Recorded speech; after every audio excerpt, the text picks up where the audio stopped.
नमस्कार दोस्तों। अपनी जो ऑनलाइन क्लासें संचालित हो रही है उसमें आज अपन अध्ययन करेंगे उदारवाद के स्वरूप के बारे में। इसके बारे में उदारवाद का स्वरूप या इसके प्रकार, यानी इससे पूर्व की जो हमारी कक्षाएं थी उसके अंदर हमने उदारवाद के बारे में अच्छे से पढ़ा है। उसके उदारवाद की जो अवधारणा है उसका जो है उद्भव और उसके जो उत्तरदायी कारण, फिर बाद में उदारवाद है जो उसकी जो विशेषताएं हैं, जो मुख्य अवधारणाएं, उनके बारे में हमने पढ़ा। आज अपन बात करेंगे उदारवाद के स्वरूप के बारे में, यानी उदारवाद है वो किस किस प्रकार का होता है, या उदारवाद में जो उदारवाद की जो धारणा आई थी उस समय से लगाकर आज तक है जो उदारवाद है वो किन किन जो है उसका जो विकास है वो किन किन जो भागों में हुआ है उसके बारे में अपन अध्ययन करेंगे। सबसे पहले है वो बिंदु हमारे सामने आता है, वो आता है नकारात्मक उदारवाद। यानी पहला जो बिंदु हमारे सामने आएगा, जो है पहला प्रकार, या यूं कह सकते हैं पहले स्वरूप के अंदर जो पहली अवधारणा वो आएगी नकारात्मक उदारवाद के बारे में। दोस्तों, ये जो नकारात्मक उदारवाद की जो धारणा है ये उदारवाद के उद्भव के समय यानी प्राचीन है। कैसे? क्योंकि जो नया नया जो उदारवाद बना था, नया नया जो उदारवाद अवधारणा बनी थी, उस समय की जो है अवधारणा है वो नकारात्मक अवधारणा के उदारवाद के रूप में चलती है। इसके अंदर मुख्यतः राज्य और व्यक्ति, यानी राज्य और व्यक्ति के संबंधों के आधार पर है जो है वो उदारवाद का जो है सबसे पहला जो भाग बना है वो है व्यक्ति और जो है राज्य के बीच संबंधों के आधार पर। किसके आधार पर? संबंध। अब जो राज्य है उसका जो निर्माण है, ये जो धारणा मानती है वो इस प्रकार से मानती है कि जो इसका जो निर्माण है वो इनके द्वारा हुआ है। किनके द्वारा होगा? लोगों के द्वारा जो है राज्य का निर्माण हुआ है। किस आधार पर? वो है आपके समझौते के आधार पर। इसके आधार पर? समझौते के आधार पर। यानी लोगों ने मिलकर एक समझौता किया और समझौता करके उस समझौता के परिणाम स्वरूप है जो है राज्य नामक अवधारणा की जो है अवधारणा है जो बनती है राज्य की, वो समझौता, सामाजिक समझौता। यानी सभी लोग मिलकर इस प्रकार से समझौता करते हैं कि एक व्यवस्था होनी चाहिए जो है हमारे लिए आवश्यक परिस्थितियां उत्पन्न करे। तो अब समझौते का परिणाम है वो राज्य बना। अब वो राज्य है वो निर्देशित कैसे होगा? तो ये नकारात्मक जो अवधारणा है वो ये मानती है कि जो इसका निर्देश होगा वो कानूनों के आधार पर होगा। किसके आधार पर होगा? कानूनों के आधार पर। अब दोस्तों हमारे सामने एक पहली चीज ये आ जाती है कि ये कानून है जो बनाएगा कौन? कानून जो है बनाएगा कौन? तो कानून बनाने में भी योगदान किनका है? इन्हीं लोगों का है, क्योंकि ये विवेकशील प्राणी है।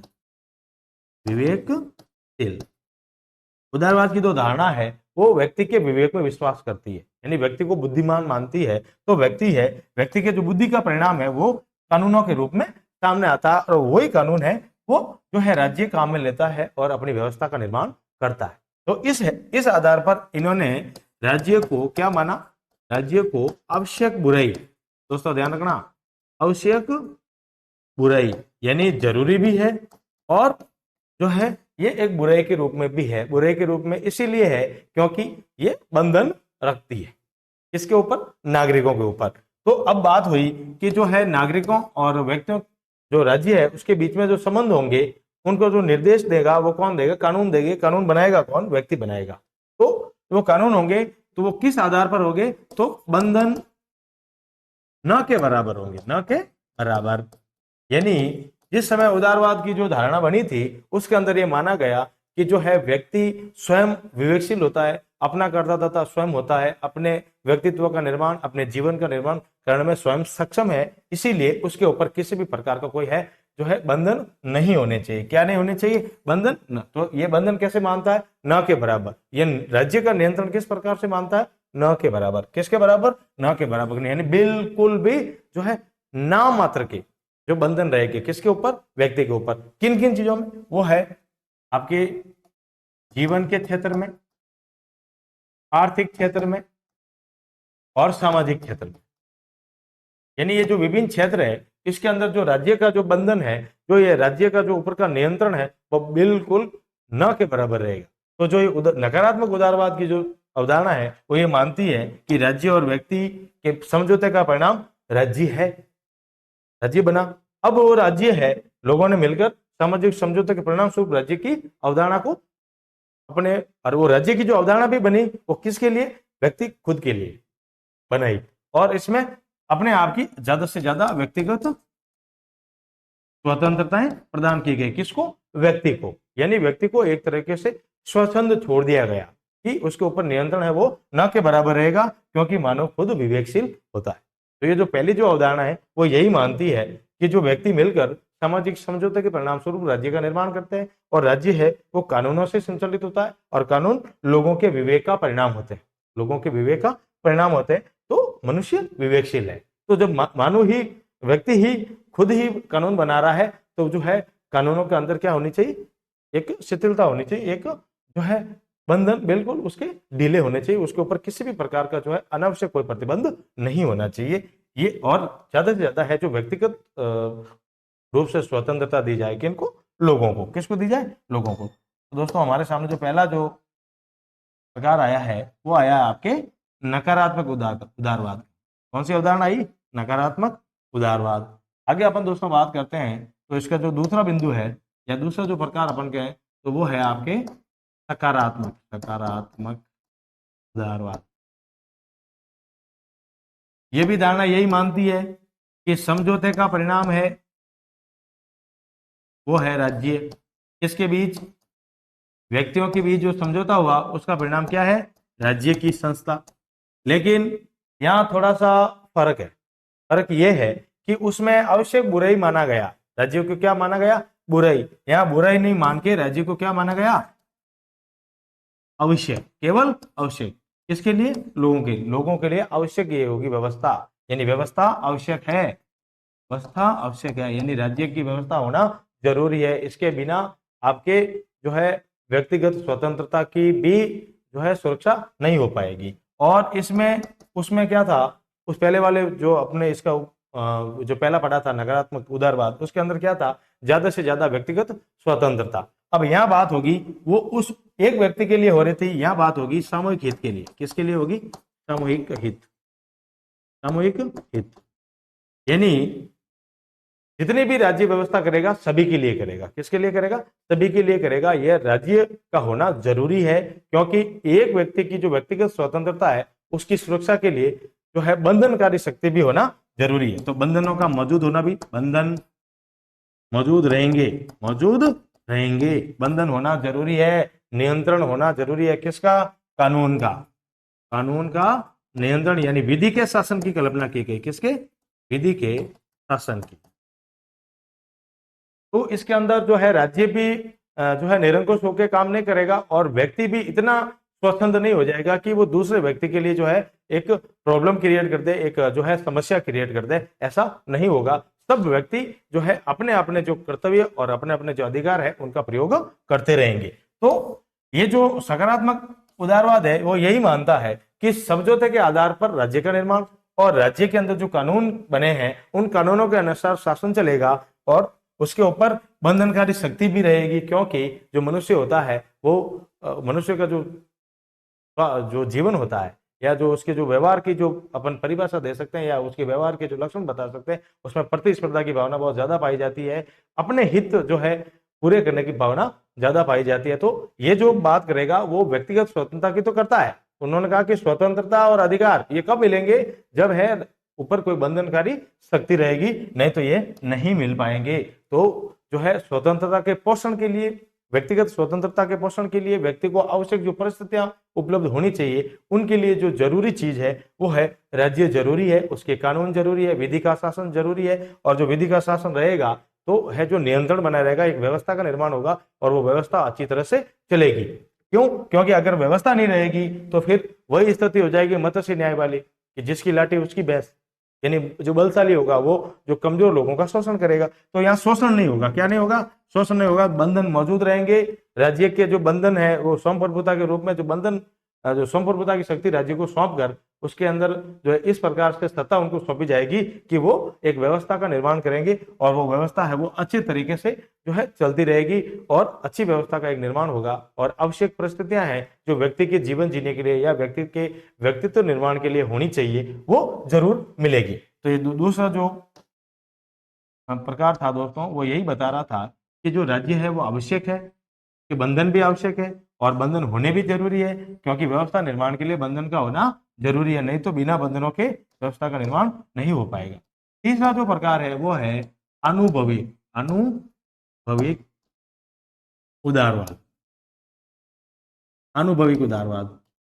अब ये जो अनुभविक उदारवाद है ये एक आधुनिक धारणा है। क्या है? आधुनिक धारणा है। अब आधुनिक कैसे है कि वर्तमान समय में जितने भी दोस्तों राज्य नामक संस्थाएं संचालित हो रही है उसके अंदर जो शासन का प्रकार है वो है लोकतांत्रिक। लोकतांत्रिक तो लोकतांत्रिक व्यवस्थाएं हैं वो अन्य व्यवस्थाओं की तुलना में, अन्य शासन के प्रकारों की तुलना में अच्छी रही है। क्या रही है? अच्छी रही है। अब तक का ये अनुभव कहता है कि ये व्यवस्था अच्छी रही है, क्योंकि इसके अंदर जो है अपने भाग्य का निर्माण लोग स्वयं करते हैं। ठीक है, तो राजनीतिक व्यवस्था का निर्माण भी कौन करते हैं? लोग। और उदारवाद यही कहता है कि जो राज्य का प्रादुर्भाव हुआ है वो लोगों के समझौतों के फलस्वरूप हुआ है। तो लोकतांत्रिक व्यवस्थाएं हैं। अब ये जो अनुभविक उदारवाद क्या कहता है कि अनुभव के आधार पर हमने ये चीज सीखी है या ये देखी है कि ये व्यवस्था है वो अच्छी है तो बनी रहनी चाहिए। यह व्यवस्था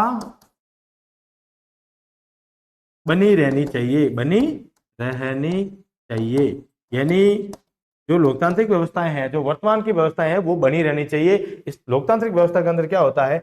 अधिक से अधिक लोगों का कल्याण होता है, लोगों के लिए व्यवस्थाएं निर्मित की जाती है और राज्य का जो है मुख्य जो उद्देश्य होता है वो लोगों का भला करना होता है। ये लोगों के लिए काम करता है। किसके लिए करता है? लोगों की भलाई, भलाई करना इसका जो है मुख्य उद्देश्य होता है। तो इसी उद्देश्य को लेकर है जो है ये अनुभविक उदारवाद की जो है अवधारणा जो बनी है और ये कहती है कि जो व्यवस्थाएं अच्छी है या जो व्यवस्था कौन कौन सी बनी रहेगी दोस्तों? व्यवस्था वही बनी रहेगी जो अच्छी है, जो वर्तमान के परिदृश्य में अच्छी है लोगों के लिए। किसके लिए? लोगों के लिए। अब लोकतांत्रिक व्यवस्था में क्या होता है? व्यवस्था भी बनी रहती है, कानून का शासन भी रहता है और जो है सत्ता का स्रोत है वो जनता होती है। क्या होती है? जनता। यानी जनता ही मिलकर सत्ता बनाती है और कानूनों के द्वारा देश संचालित होता है। एक व्यवस्था का, अच्छी व्यवस्था का निर्माण होता है और वो आवश्यक परिस्थितियां जो व्यक्ति को मिलनी चाहिए वो सारी की सारी जो है आवश्यक परिस्थितियां आपको लोकतांत्रिक व्यवस्था में मिल जाती है। अभी क्योंकि सभी देशों के अंदर, लगभग विश्व के सभी देशों के अंदर यही लोकतांत्रिक व्यवस्था है तो अच्छी है, इसीलिए चली आ रही है। देखो भारत में भी सन 1947 में जब हमारा जो देश आजाद हुआ था वहां से लगाकर आज तक की जो है व्यवस्थाएं हैं वो इसी प्रकार से चल रही है, क्योंकि लोकतांत्रिक व्यवस्था है वो अधिक से अधिक लोगों का कल्याण करने में, लोगों का भला करने में भरोसा करती है। तो ये जो है व्यवस्था को अद्यतन बनाए रखने के पक्ष में है। तो ये तीन मोटे जो प्रकार थे दोस्तों वो हमने इसके पढ़ लिए, यानी तीन ही प्रकार के जो है अवधारणाएं बनी है इसके अंदर वो पढ़ ली। अब दोस्तों अपन बात करेंगे एक नया जो प्रकार इसका बना है, यानी समय उपरांत जो नया बना है वो है नव उदारवाद। नव उदारवाद। अब ये नव उदारवाद की जो धारणा है वो आपके सकारात्मक के बराबर ही है। सकारात्मक और जो अनुभविक था, अनुभविक, इन दोनों का जो मिला जुला रूप है वो नव उदारवाद के रूप में अपने सामने आता है। ये यही मानता है कि जो बंधन है वो वैसे ही लोक कल्याणकारी राज्य में, लोक कल्याणकारी जो राज्य होता है उसमें वो बंधन बिल्कुल न के बराबर होते हैं।